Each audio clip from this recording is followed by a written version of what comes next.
stopped crying, which is a good thing. But? They can't get him out of his wardrobe. Oh. And he started making a ding-a-ling and whoo noises, interspersed with whoosh, whoosh.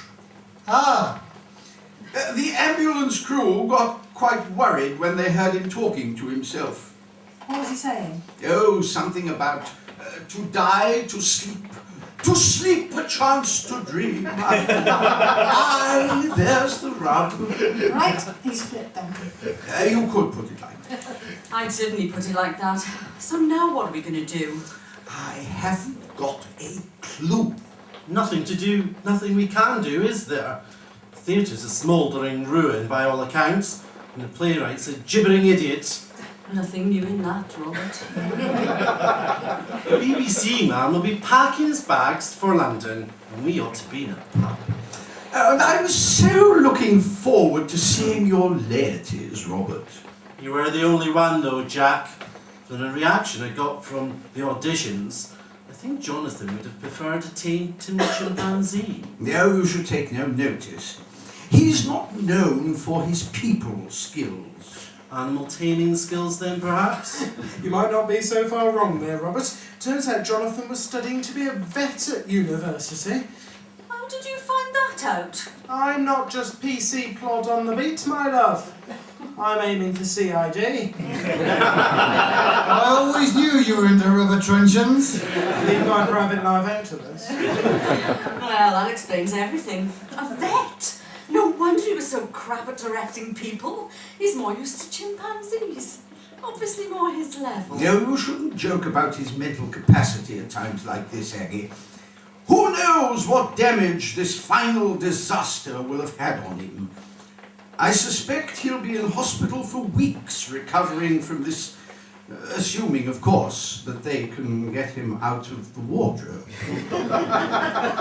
Well, call me hard-hearted, but I'm not surprised he's fallen to bits at the first real obstacle. Never been a team player. Not to my knowledge, anyway. He could have done with a taste of real comrademanship. He should have played rugby. There's nothing like the sight of half a dozen man-mountains with one brain cell between them, hurtling down at you to make you value your teammates. Actually, Robert, I think that's how he views us. What? His teammates? No, that other thing you said. Robert's right, though. There's nothing we can do to help. At least, not for the moment. We ought to head for the pub and get some alcoholic inspiration about our next show. And I was going to be a tragic heroine. You still are a tragic heroine. Am I? Yes, but not in Hamlet. At least not in Jonathan's version of it. Well, whose version then? Well, what do you mean, whose version?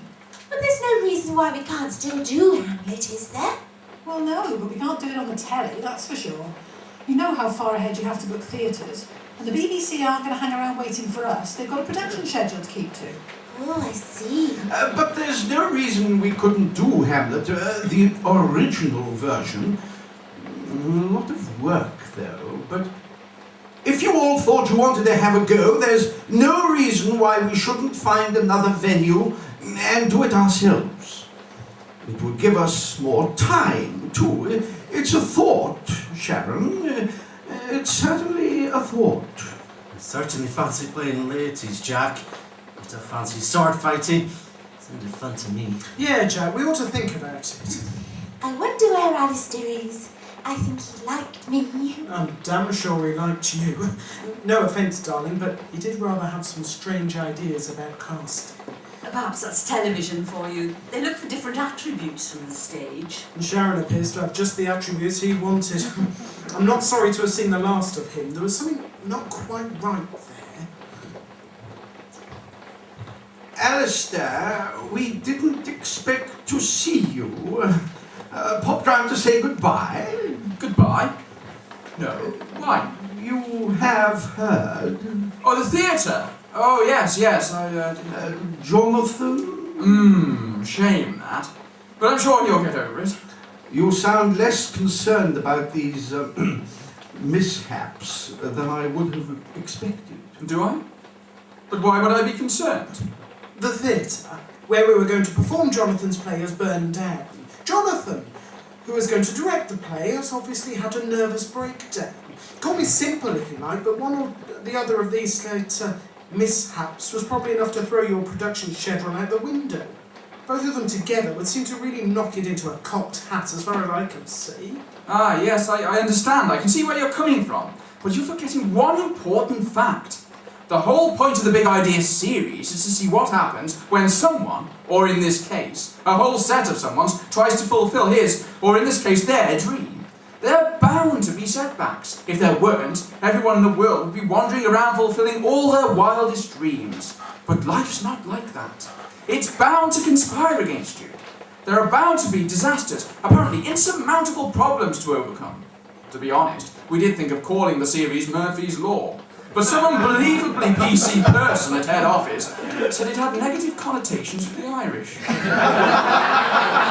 So as far as I'm concerned, nothing has really changed. But we haven't got a theatre. No, but do we have to do it in a theatre? But where else could we do it? In the open air, perhaps? We could hire a big tent. Oh, well, as we're in La La Land now, why don't we make a movie of it? All we need is a film studio, cameras, lights, sets, makeup, sound equipment, technicians. And a script. Good idea, Barney. What? You're insane. No, not the feature film idea. It's a bit expensive. But the rest of it. Rest of what? If I could get us to a sound studio, we could adapt the play for radio. Yes, I could see that happening. Hang on. Are you saying we can still do this play? Oh, yes. We've got to do the play. What, as a radio play? Seems like a good idea to me. I'm sure there are some favours I can call in the local BBC radio people. And what would I need? A revised script, some studio time, and an engineer. We've never done any radio work. That's the whole point of the series, Jack. How can you do new things if you don't do new things? Pardon? Well, somebody once said the world was never changed by a reasonable man. What are you talking about? What it means, my love, is that you can never take no for an answer, no matter what obstacles appear. You've just got to knock them out of the way. So, are we up for it? Well, yes, I suppose. Well, I think we should carry on. Me too. Everyone? Yeah, right, okay, go on then. Good. I'll have to get to work on the studio. All you have to do is to produce a radio script. Oh, and don't forget the sound effects and the incidental music. See you. Oh my God. As you say, Jack. What have we let ourselves in for? I've no idea. It sounds like fun. You think this is fun? Damn right it is. Don't forget, I have another part. There is some very good news. What good news? Well, you've all missed the point, haven't you? This is going to be a radio broadcast, so you don't have to learn your lines. You can use a script. Brilliant! I hadn't thought of that. This is going to be a doddle. Right! Just one thing. Who is going to rewrite the play for radio? I don't think Jonathan is going to be quite up for it, do you? Good point, Jack. Well, there's only one person who could do it. Who? You, Sunshine. I think I'm safe in saying you're the only person around here who understands what's going on in the damn play. So I guess it's down to you to get us out of the proverbial. What? Me? But I couldn't. Of course you could. Just get out your A-level notes and Bob's your uncle. Thank you, Robert. But I'll help. And me? Is this a good idea? I hear what you're saying.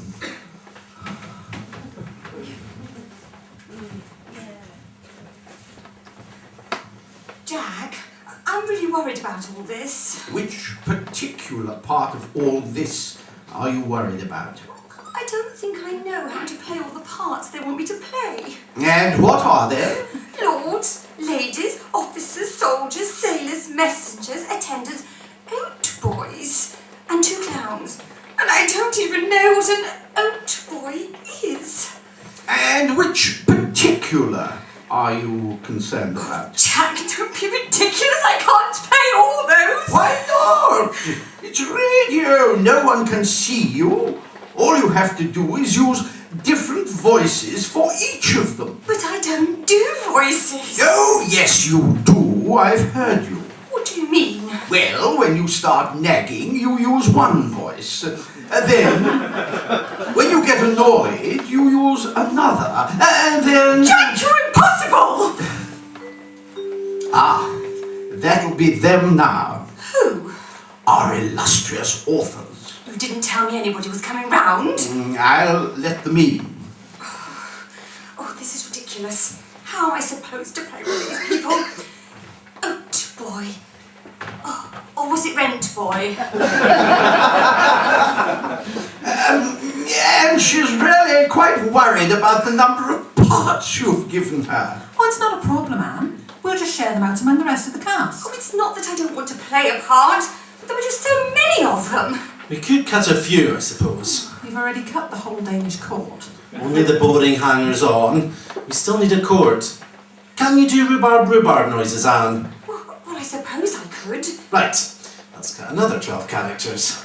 And build your part up in the process, Chris. Part? What part?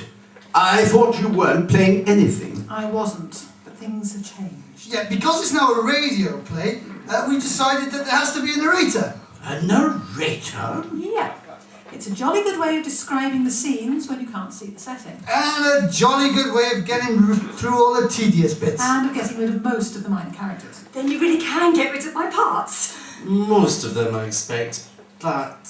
But Well, there is something else that needs doing. does it involve using different voices? No. But it's really very important to the play.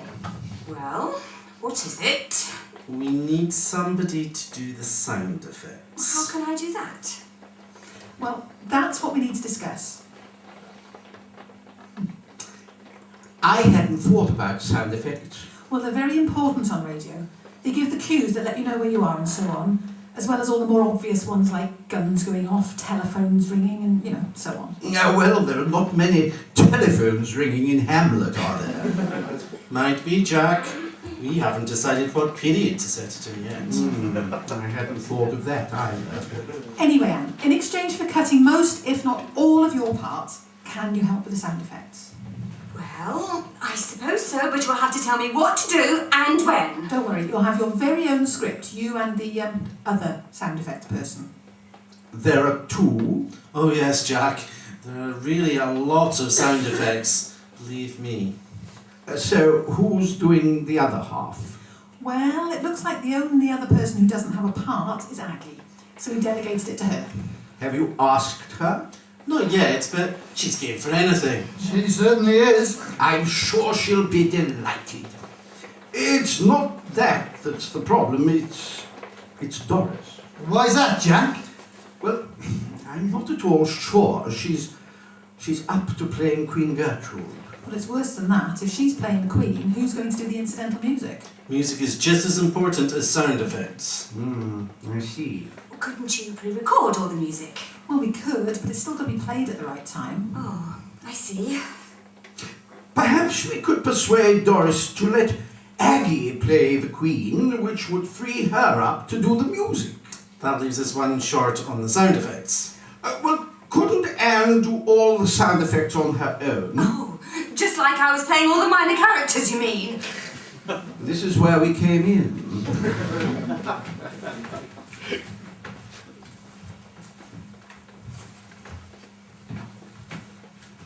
Well done, everyone. That was a terrific rehearsal. I think we're on to a winner here. Yes, well done, everyone. It's so much easier with a script in your hand.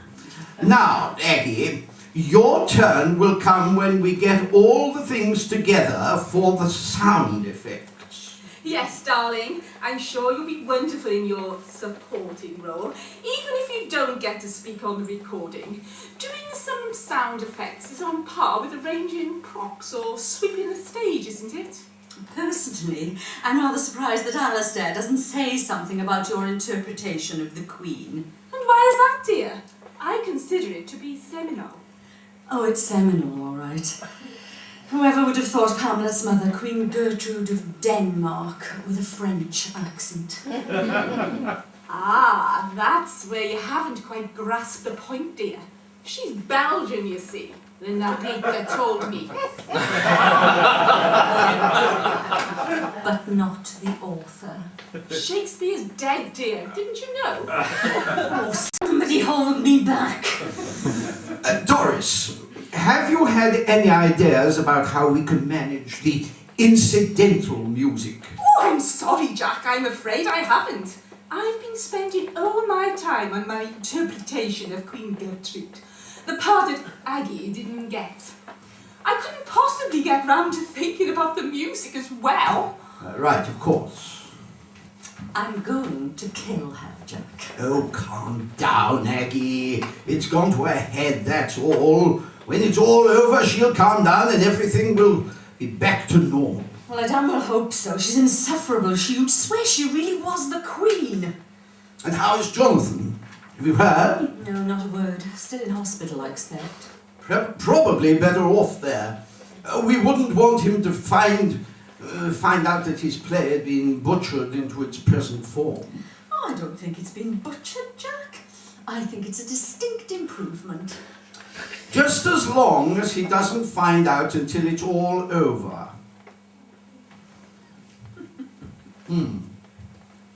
Jack, just a word. I went to see Jonathan at the hospital.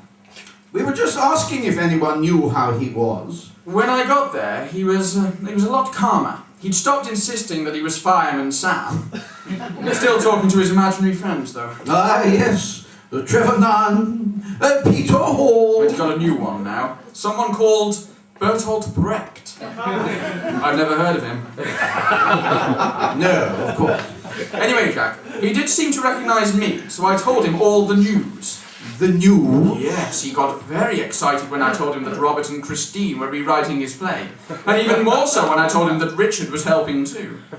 I didn't quite understand what he was screaming, but the orderlies thought that it was best that I left before they sedated him again. Right. Well, I'm glad he was pleased.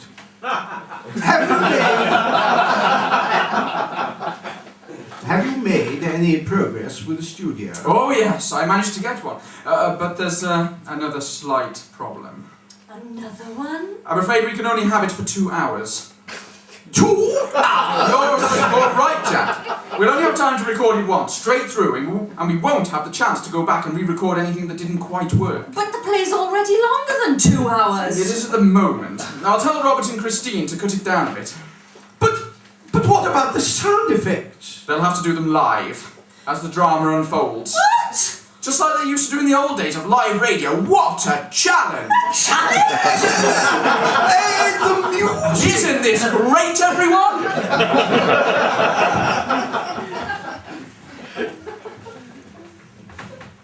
Do you think I look more regal like this or like this?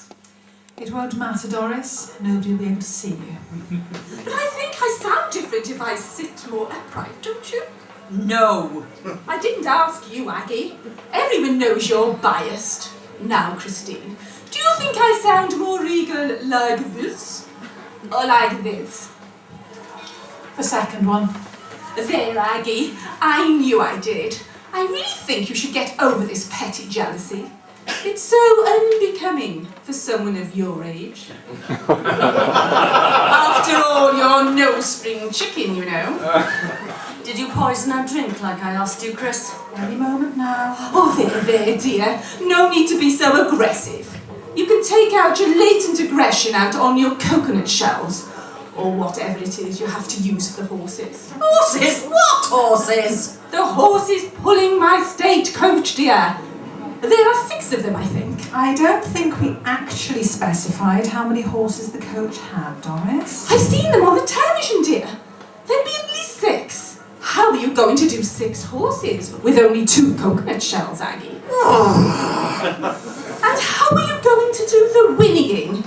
The horses are bound to whinny. Well, I think they'd be very well-behaved horses which would in fact be completely silent. Oh, I don't really think so. Actually, Your Highness, as we're now completely in fairyland, they would of course be flying horses. And thence not require require any sound effects at all.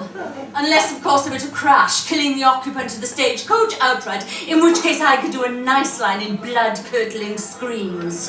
That would be dialogue, dear. So I'd have to do it. You didn't get the part, you see. Christine, as co-author of this farce, how much would it cost me to have her written out? Oh, you can't do that, dear. I'm the main character. Oh, and when, Christine, did you change the name of this play to Gertrude? I didn't, that I can remember. But there was a period in the moment of last night where we managed to cut so much the running time was down to all of 3 minutes. Did that involve Hamlet's mother at all? I believe she was mentioned in passing. Sounds like a much better version of the play to me. I'm afraid the 2-hour version has considerably more dialogue, and I have a lot of it. Yes, but what about the sex scenes, Doris?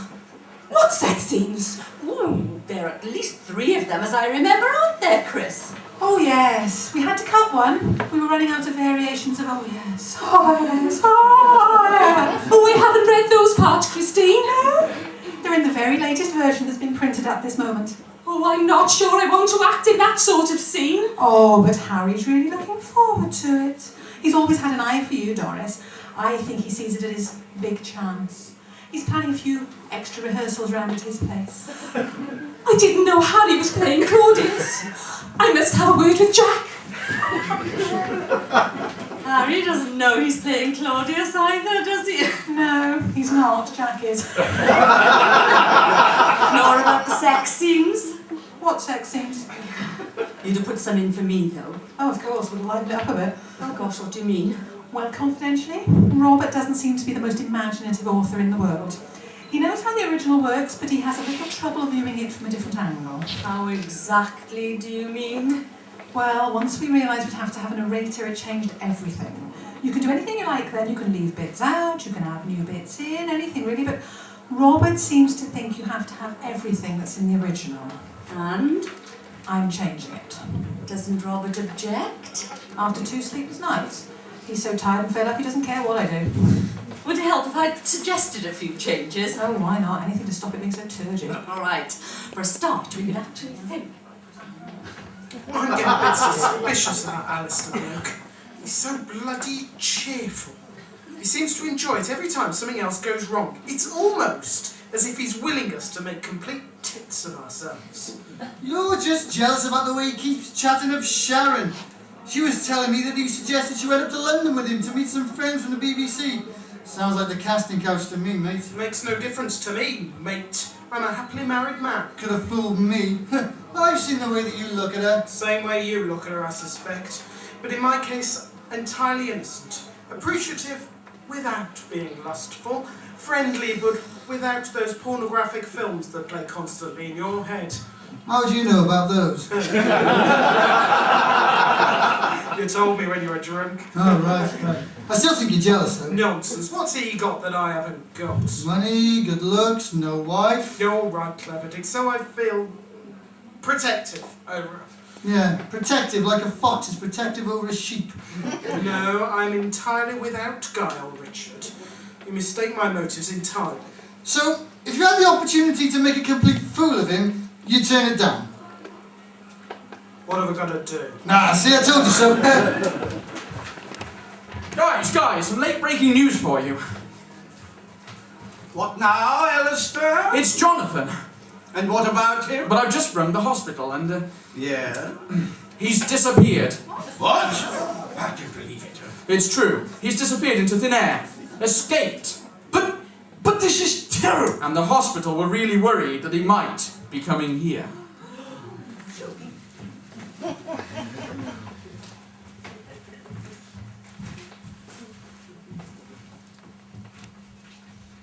Alistair, he's not here. Who, darling? Barney, Hamlet, we can't start without him. We only have the studio for 2 hours, darling. They let us in early as it is. We have to start. But we can't, oh no.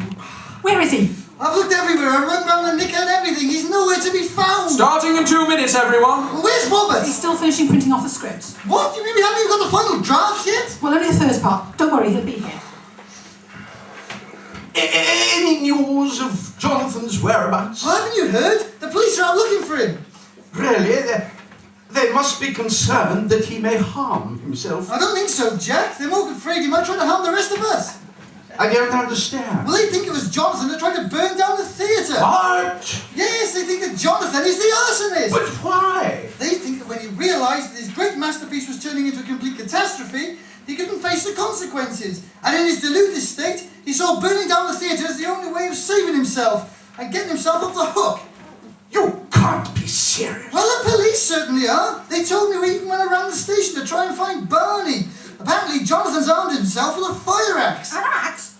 They haven't called Barney in to help hunt for Jonathan, have they? Well, we wouldn't have a Hamlet. Doris could play Hamlet, couldn't you, dear? She could use a Hercules parrot accent. Oh, this is serious.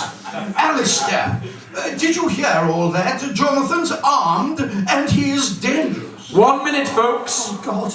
Richard, you'll have to play Hamlet. I can't play Hamlet, I'm already playing Horatio. And Laertes if Robert doesn't get here in time. What? But I haven't got all the script.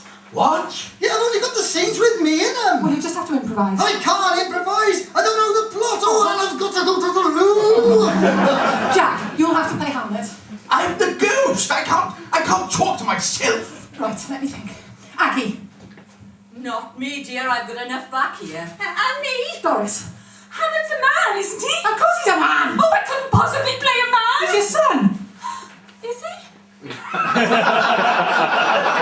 didn't know. Oh, Jack, call it off, Jack. Call it off now. Oh, it's very bright in here, isn't it? 30 seconds, everyone. When we get to 10 seconds, I'll count you down. I'll stop at 3, then SFX Q1. And from then on, folks, it's all down to you. Break a leg, everyone. Give them hell. Jack! What's SFXQ1? That's you, Anne. It's on your sheets. No, Go on. you just have to improvise. I haven't got a sheet. 10, 9, 8, 7, 6, 5, 4, 3, and cue. Water.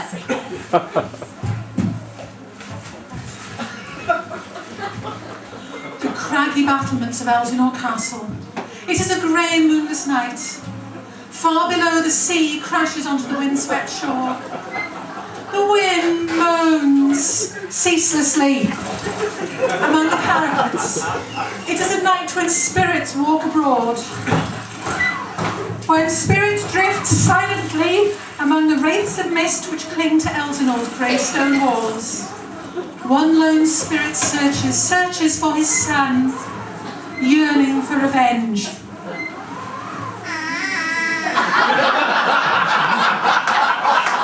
Hamlet! Hamlet! But his son is not to be found. Again the ghost cries out in the darkness. Hamlet! Hamlet! But the young prince is nowhere to be seen. But who is this? A figure walks the battlements in silence. The moon appears, lighting his face for a moment. It is he, the erstwhile heir to the throne of Denmark, treacherously taken by his father's brother, the faithless Claudius, now proclaimed King of Denmark. Hamlet walks on in silent meditation and the ghost speaks again. Hamlet! Hamlet! Hamlet looks up. He hears the thin voice from beyond the grave. Hamlet! Hamlet! Avenge me! So overcome is the youth to hear again the voice of his once loved parent that he is speechless. Hamlet! Avenge me, my loving son! Do you hear me, my son? Hamlet, his eyes filled with tears, can make no reply. Tearfully he nods his assent. The ghost speaks for the last time.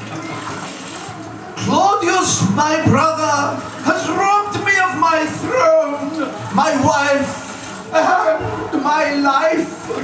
It is your duty to avenge my murder. Do it, my son. Do this last request for your dead father. Avenge me, Hamlet. Avenge me.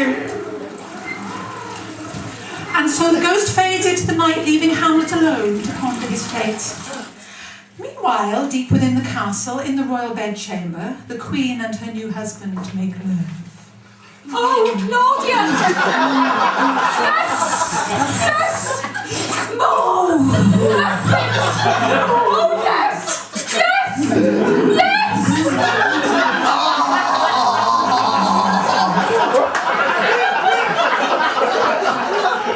Still wandering the desolate battlements, Hamlet struggles with his conscience. Did he imagine the ghost of his father, or was the apparition real? And if real, was it sent by God or by the devil? The snow has started to fall. Its white innocence convinces Hamlet that the spirit was sent from heaven to spur him into action.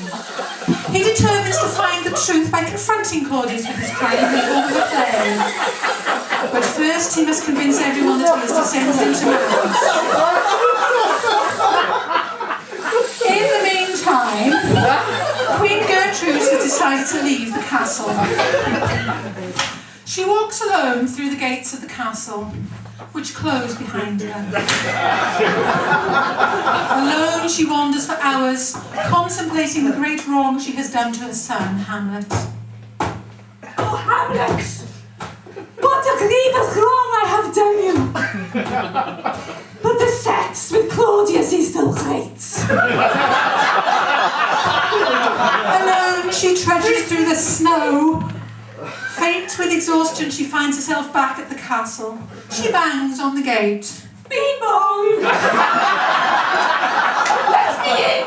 Let me in! I am your queen! The courtiers are all asleep and no one hears her plaintive cries for help. Help! Help! The storm grows worse. The wind lashes at her sodden clothes. Let me in! Let me in! The thunder roars. Help me! Help me! The blizzard howls. Let me in, Claudius! Claudius! I'm gagging for it! Meanwhile, in her chamber, Ophelia sits and broods. Should she obey her father, Polonius? Should she listen to her brother, Laertes? Or should she give in to Hamlet's sexual demands? Should she obey Polonius' strict command to forget all about Prince Hamlet? She can never be his, except as his whore, his harlot. A sexual plaything submitting to his every Scandinavian perversion. Or should she get into a nunnery? Oh, Barney. Hamlet. To be or not to be, that's the question. Get thee to a nunnery!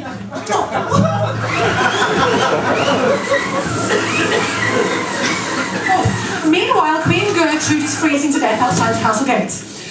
Her husband... Where is my queen? Has she not yet returned from her walk?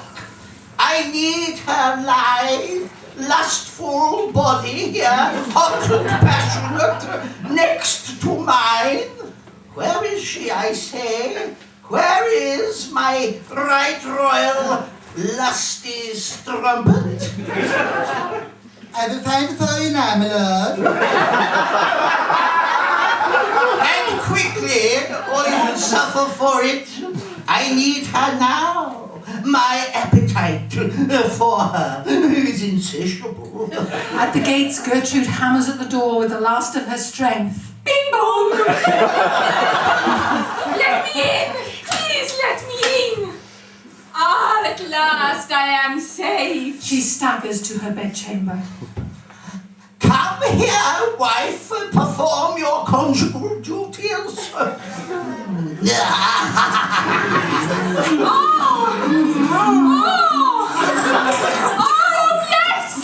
Hamlet, Hamlet, meanwhile, has been rehearsing the players. Cut! Sorry everyone, we have to change the tape reel. Take 2 minutes break. Barney, where have you Bill. Stuff in traffic, Jack. The police have put up roadblocks everywhere. Had to go all around the outside of town to get here. Must be something to do with Jonathan. Jonathan? Yes. He's disappeared from the hospital, and the police think that he's trying to get here to shall we say, disrupt things. And he's got an axe. Really? Oh my God, I didn't know that. Is everyone all right? Yeah, I got you a script. We're all too busy for that at the moment. Okay, right. Don't panic. Where are we? I didn't know what to do when we came in. You were wonderful. Really? What did I do? Well, in our scene you were so masterful. Get thee to a nunnery. I nearly melted. Really? Will you two concentrate? We'll go from the part where the players are doing the play, and Hamlet sees Claudius reacting to the reconstruction of the murder. When am I going to have my coach and horses? It's snowing, Doris. You wouldn't expect the horses to go out in that weather, now would you? I suppose not. But why does it have to be winter? I nearly froze out there. Oh, Jack warmed you up nicely, didn't he? I suppose so. But tell me, dear, is all this rumpy-pumpy in the original? Oh, yes. We've had to tone it down quite a lot. It's very bright in here. Last time I was in a radio studio, the lights were quite subdued, and it's really hot, isn't it? You're telling me? Anyone got a drink? There's lots of water back here. Where's Robert? Finishing off the script, I hope. Unless Jonathan's got to him first. Maybe he's making a couple of cuts. Axing some of the characters. Just joking. Very funny. So, we haven't got it all yet. Hasn't made a difference so far. We've hardly followed the script at all. I've only had one line. On the other hand, Doris has had sex twice already. Oh, I'm feeling very hot! I detect Aggie's hand in this. As if I would. Chris, when is this battle scene? What battle scene? It's between somebody and somebody else, I don't know. There's no battle in Hamlet. Oh, artistic license, darling. I just felt there ought to be a battle. Right. Remind me why we've stopped. Changing tape, Alistair said. But I thought it was all digital these days. Digital? But they're changing a tape. I'm obviously wrong. Right, folks, we're ready to go again, but we've got a minor technical problem. Nothing to do with the recording, but there's a fault with the air conditioning. Apparently the thermostat is jammed open, whatever that means. But don't worry, don't let it worry you. We're working on it to fix it right now. I thought it was hot in here. I'll put it down to all the sex that Doris has been having. I'm feeling quite faint, in fact. Okay, everyone, we're running. 5, 4, 3, and QSFX.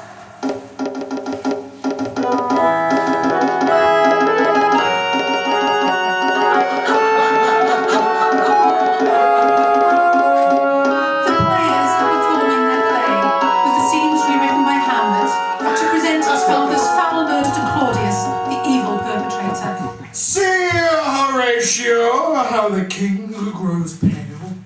I think I'm Laertes. Horatio, how like Ophelia's brother Laertes you have grown. See, Claudius doth shake with fear. Horatio, what the ghosts speak hath now the ring of truth. I'm my liege. I thought I was Horatio. Yeah, well, I know you were, but then you weren't here. Or was I Laertes? Well, you can be Horatio if you like. Okay. To see Horatio, how he gasps for life-giving breath, how he staggers like a blind man. My eyes are dim, I cannot see. Neither can I breathe. Gertrude, my queen, come, aid me to my bed, where we can once again join in carnal lust. Aye, my It will lord. make me feel well once more. Aye, my lord. I cannot wait for you to pleasure me again. Faith, my liege, what laughter is this? 'Tis the laughter of the gods who smile on my future revenge, Laertes. No, I'm Horatio now. I thought you two had swapped to make up your bloody mind.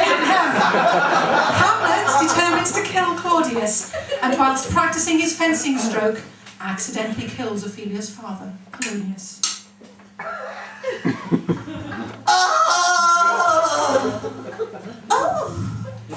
Distraught at her father's death, and frustrated at Hamlet's lack of interest in her body, Ophelia goes for a swim.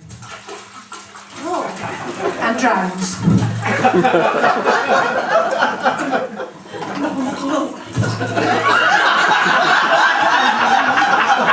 Claudius determines to punish Hamlet for the death of Polonius, and he sends him to exile in England. To escort him there, Claudius sends Hamlet's friends, Rosencrantz and Guildenstern, who are charged with betraying him to the English king. On the journey, the boat is shipwrecked on a desolate shoreline.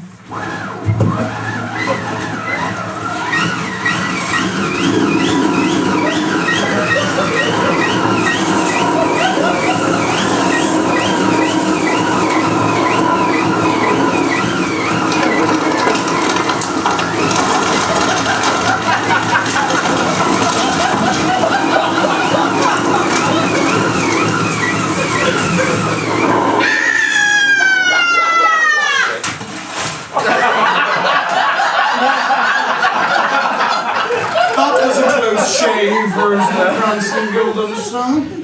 The two friends have nearly drowned and cannot reply. But it is at times like this when the truth shall be spoke. I know of your foul plan to hand me to the English king and ensure my execution. Rosencrantz tries to deny it, but the lies catch in his throat. It is you who shall die. Oh, sailors, fetch your whip here. Guildenstern tries to plead his innocence. Hang them, I say!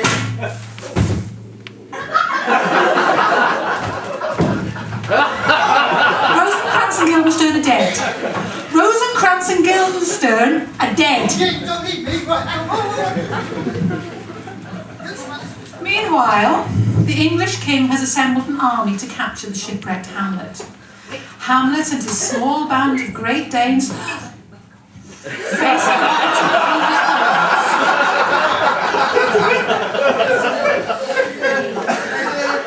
once more unto the breach, dear friends, once more, or close the...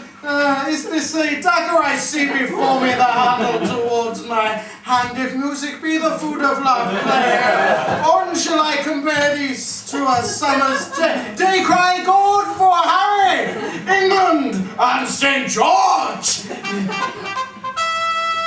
No, that was wrong, wasn't it? Yeah.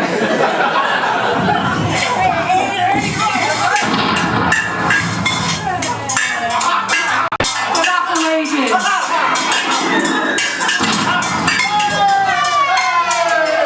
It seems that all is lost, until at that very moment, another ship drives onto the rocks and is wrecked.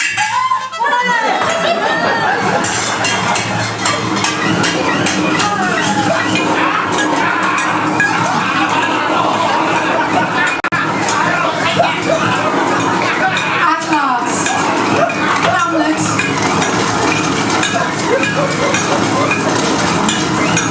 with the help of the second ship full of Danish soldiers, defeats the English army.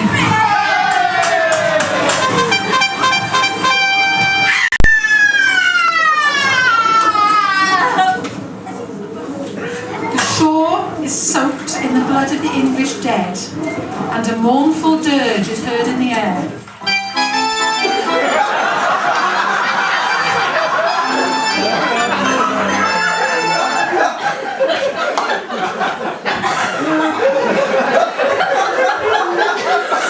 Back in Denmark, Laertes had vowed to revenge himself on Hamlet for the deaths of his father and sister. Here, Laertes, take this poisoned sword, and with it kill the Prince Hamlet. Avenge the deaths of your father and your beautiful, desirable, and, let's face it, red-hot sister. I will, Your Highness. And should he fail, I have readied this poison chalice for the victorious Hamlet. So, there you are, Hamlet. Come, draw your swords! I will have satisfaction for the deaths of my father and my sister. Alas, poor Yorick. I knew him, Horatio. What?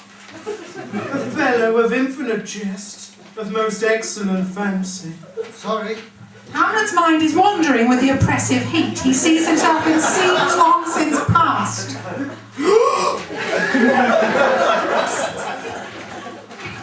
Ah, so, Laertes, I draw my ladle sword!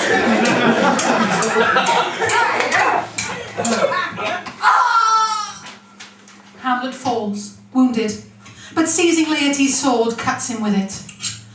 Laertes falls. The queen drinks to her son's success from the poison. The sword, it was poisoned. You and I must die both die. It was Claudius who plotted. Mother, what is wrong? The cup was poisoned, Hamlet, like the sword. It was meant for you. So, Claudius, take that! A cut from the same sword that hath killed us all, and drink this, the last of the poisoned wine. And that for good measure.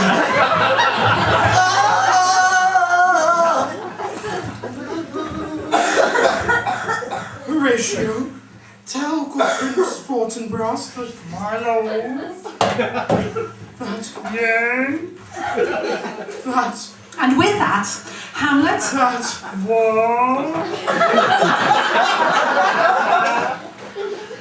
Hamlet dies.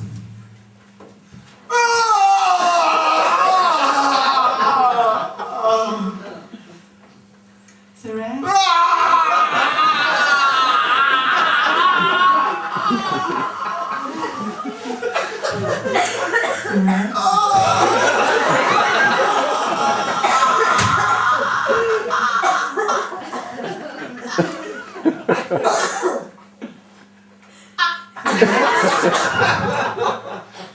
Is silence.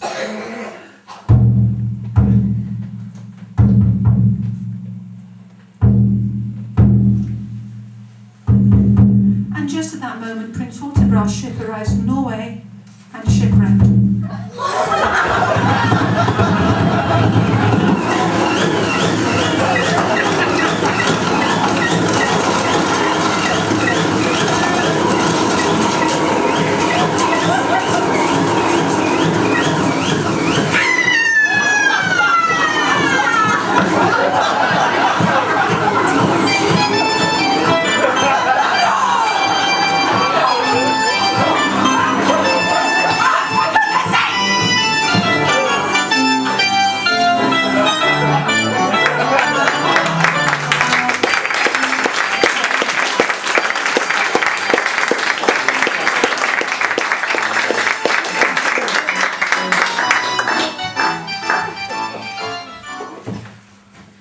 I do hope Doris is all right.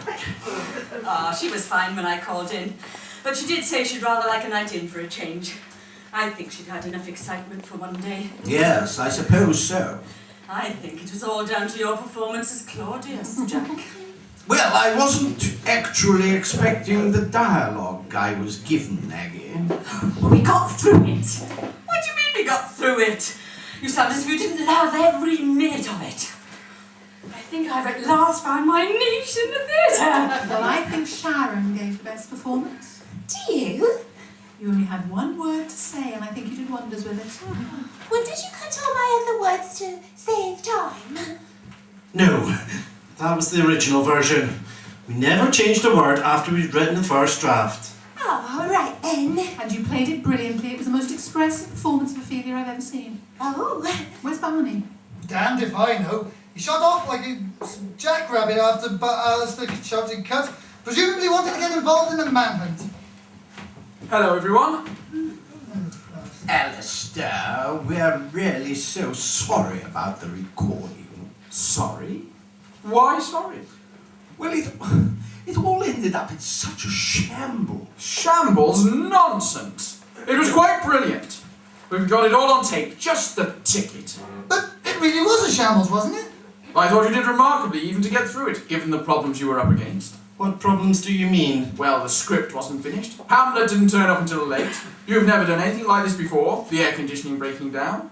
Jonathan escaping from hospital on his way to murder us all. It was amazing you managed to get to the end in one piece. Congratulations, everyone. And he means it too. Barney, what are you doing in uniform? I'm not here in a social capacity, Jack. This is official police business. And really, what have we done? Oh, you haven't done anything, but Mr. Pilkington here has. Haven't you, sir? I don't know what you mean, Barney. PC Thompson to you, sir. What's he done, Barney? I'm coming to that. May I take a look in your briefcase, Mr. Pilkington? No. I'm afraid you can't, Officer, Thompson. In that case, I have a warrant here which allows me to detain you under the Prevention of Terrorism Act and allows me to inspect any or all of your belongings. Now, will you open the briefcase? As I expected, one concealed video camera, and these, I presume, are the tapes of all our previous performances. Now, if you'd care to disconnect your hearing aid and show me what it's connected to. You must have been wondering why it's gone all quiet, your radio link. Hardly surprising, though, as I turned off the other end after I left the studio. So what exactly am I supposed to have done? I don't believe I've done anything illegal. I don't think that you can charge me with being in possession of a video camera. I have to confess we're not quite sure what to charge you with. Yet. But for openers, there's the arson attempt on the theatre. But that was Jonathan. That's what you're supposed to think. Am I right, Alistair? Nothing to do with me. Or was it Tony? Who's Tony? Tony's his technician, the one who's been setting up the hidden cameras and recording everything we've been doing, while his producer here films the close-ups from his briefcase and fronts the whole programme. What programme? Big idea! The reality TV show he's been making without any of our consent. The reality TV show about how a bunch of suckers struggle to overcome every difficulty that he puts in our way. He's not from the BBC either. I rang them up. You're freelance, aren't you, Alistair? But how you managed to persuade anyone at the BBC to lend you all that equipment, I'll never know. What it is to have friends, eh? Still, never mind. You'll have to explain about all that pretty soon, I expect. I'll just give it back, same as I always do. It won't be a problem. Well, I'm afraid there might be a bit of a little problem this time. No, really, there won't. Well, what with the arson attack and all, everyone in the nick is on a high state of alert. You know the way things are nowadays, terrorists and so on. Anyway, I found a suspicious-looking van parked outside the radio studio, so not taking any chances, I called in the cavalry. We closed off the street and the lads towed it away very carefully, I would stress. Once they'd got it away from the danger of the public, the, bomb squad, well, I'm afraid they were a bit overzealous, shall we say, so they, blew it up.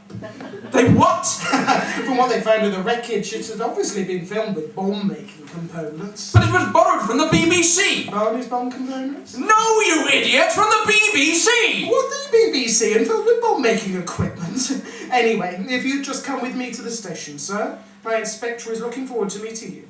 And so is the man we contacted from the BBC. I'll take the briefcase and the radio, if I may, sir. But what about Jonathan? Oh, he's fine, Jack. Safely in the hospital where he's always been. But they told me that he'd escaped, that he was armed and dangerous. Can't believe a word people tell you these days, can you? Bit of misinformation, Richard. We just couldn't resist putting a bit of pressure back on Mr. Pilkington here. I was just imagining him sitting there, waiting for Jonathan to break through the control room with the axe. Here's Johnny! Just wanted to see how he liked things hotting up for a change. Anyway, mind how you go.